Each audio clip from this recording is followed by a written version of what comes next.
ಎಲ್ಲರಿಗೂ ನಮಸ್ಕಾರ. Pro finance YouTube ಚಾನಲ್ಗೆ ಎಲ್ಲರಿಗೂ ಸ್ವಾಗತ. ನಮಸ್ತೆ ಮಹೇಶ್ ಸರ್.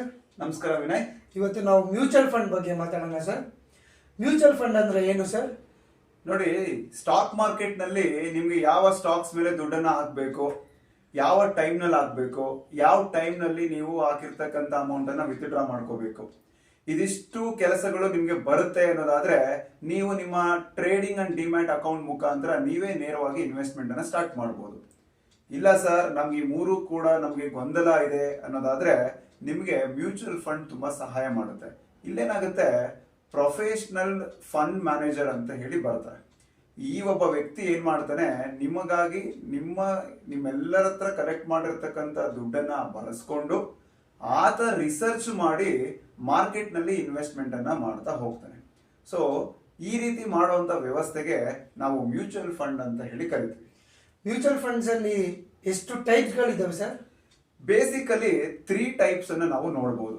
ಒಂದು ಈಕ್ವಿಟಿ ಮ್ಯೂಚುವಲ್ ಫಂಡ್, ಎರಡನೇದು ಡೆಟ್ ಮ್ಯೂಚುವಲ್ ಫಂಡ್, ಮೂರನೇದು hybrid mutual fund. Equity mutual fund ಅಂತ ಹೇಳಿದ್ರೆ ನಾವು ಹಾಕ್ತಕ್ಕಂಥ ದುಡ್ಡು ಕಂಪನಿಯ ಈಕ್ವಿಟಿ ಶೇರ್ಗಳ ಮೇಲೆ ಇನ್ವೆಸ್ಟ್ಮೆಂಟ್ ಆಗುತ್ತೆ. ಎರಡನೇದು ಬಂದು debt mutual fund. Debt mutual fund ಅಲ್ಲಿ ಇನ್ವೆಸ್ಟ್ಮೆಂಟ್ ಅನ್ನ ಮಾಡಿದ್ರೆ ಗವರ್ನಮೆಂಟ್ ಸೆಕ್ಯೂರಿಟೀಸ್ ಗಳ ಮೇಲೆ, ಕಂಪನೀಸ್ ನ ಕಾರ್ಪೊರೇಟ್ ಬಾಂಡ್ ಗಳ ಮೇಲೆ ಮತ್ತೆ ಟ್ರೆಷರಿ ಬಿಲ್ಸ್ ಗಳ ಮೇಲೆ ಇನ್ವೆಸ್ಟ್ಮೆಂಟ್ ಆಗುತ್ತೆ.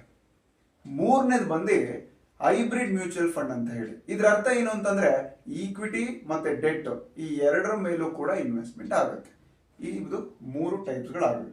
SIP ಪದದ ಅರ್ಥ ಏನು ಸರ್? SIP ಫುಲ್ ಫಾರ್ಮ್ ಬಂದು ಸಿಸ್ಟಮ್ಯಾಟಿಕ್ ಇನ್ವೆಸ್ಟ್ಮೆಂಟ್ ಪ್ಲಾನ್ ಅಂತ ಹೇಳಿ.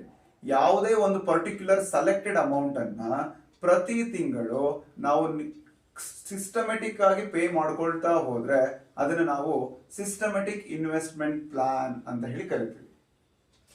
SIP ಬೆಸ್ಟಾ ಆರ್ ಲಂಸಮ್ ಬೆಸ್ಟಾ ಸರ್? ಮಾರ್ಕೆಟ್ ನಲ್ಲಿ ಒಂದು ಟರ್ಮ್ ಇದೆ Vinay, market over valued under valued ಅಂತ ಹೇಳಿ. PE ರೇಷಿಯೋನ ಯೂಸ್ ಮಾಡ್ತೀವಿ, ಬೇರೆ ಸಾಕಷ್ಟು ಟೂಲ್ಸ್ ಗಳನ್ನ ನಾವು ಯೂಸ್ ಮಾಡ್ಕೊಳ್ತೀವಿ. ಮಾರ್ಕೆಟ್ ಒಂದು ಒಳ್ಳೆ ರೇಟ್ ನಲ್ಲಿ ಇದ್ದಾಗ ಅಂದ್ರೆ ಅಂಡರ್ ವ್ಯಾಲ್ಯೂಡ್ ಇದ್ದಾಗ ಲಂಸಮ್ ಬೆಸ್ಟ್ ಆಗುತ್ತೆ. ಮಾರ್ಕೆಟ್ ಓವರ್ ವ್ಯಾಲ್ಯೂಡ್ ಇದ್ದಾಗ SIP ಬೆಸ್ಟ್ ಆಗುತ್ತೆ. ಆದ್ರೆ ಮಾರ್ಕೆಟ್ ಓವರ್ ವ್ಯಾಲ್ಯೂಡ್ ಇದೆಯಾ ಅಂಡರ್ ವ್ಯಾಲ್ಯೂಡ್ ಇದೆಯಾ ನಿಮ್ಗೆ ಕಂಡಿಡಿಯಕ್ಕೆ ಬರ್ತಾ ಇಲ್ಲ ಅಂತ ಹೇಳಿದ್ರೆ ನಮ್ಮೆಲ್ಲರಿಗೂ ಒಂದು ಒಳ್ಳೆ ಇವತ್ತು ಒಂದು ಟೂಲ್ ಅಂತ ಹೇಳಿದ್ರೆ SIPನೇ ಬೆಸ್ಟ್. ಯಾಕೆ ಅಂತಂದ್ರೆ ನೀವು ಜಾಸ್ತಿ ಇದ್ದಾಗೂ ದುಡ್ಡು ಹಾಕಿರ್ತೀರಾ, ಕಮ್ಮಿ ಇದ್ದಾಗೂ ದುಡ್ಡು ಹಾಕಿರ್ತೀರಾ. ಈ ಎರಡರ ಆವರೇಜ್ ನಲ್ಲಿ ಒಂದು ಒಳ್ಳೆ ಪ್ರೈಸ್ ನಲ್ಲಿ ನಿಮ್ಗೆ ಯೂನಿಟ್ಸ್ ಗಳು ಸಿಗ್ತಾ ಹೋಗ್ತವೆ. ಸೊ ಇದನ್ನೆಲ್ಲ ಗಣನೆಗೆ ತಗೊಂಡು SIPನೇ ಬೆಸ್ಟ್ ಅಂತ ಹೇಳ್ಬೋದು ಲಾಂಗ್ ಟರ್ಮ್ ನಲ್ಲಿ. ಮಿನಿಮಮ್ ಇನ್ವೆಸ್ಟ್ಮೆಂಟ್ ಎಷ್ಟು ಸರ್? ಎಷ್ಟೋ ಮ್ಯೂಚುವಲ್ ಫಂಡ್ಸ್ ಗಳು ₹100 ಇನ್ವೆಸ್ಟ್ಮೆಂಟ್ ಅನ್ನ ಸ್ಟಾರ್ಟ್ ಮಾಡಬಹುದು. ಕೆಲವೊಂದರಲ್ಲಿ ₹500 ಇರಬಹುದು, ಕೆಲವೊಂದರಲ್ಲಿ ₹1000 ಕೂಡ ಇರಬಹುದು.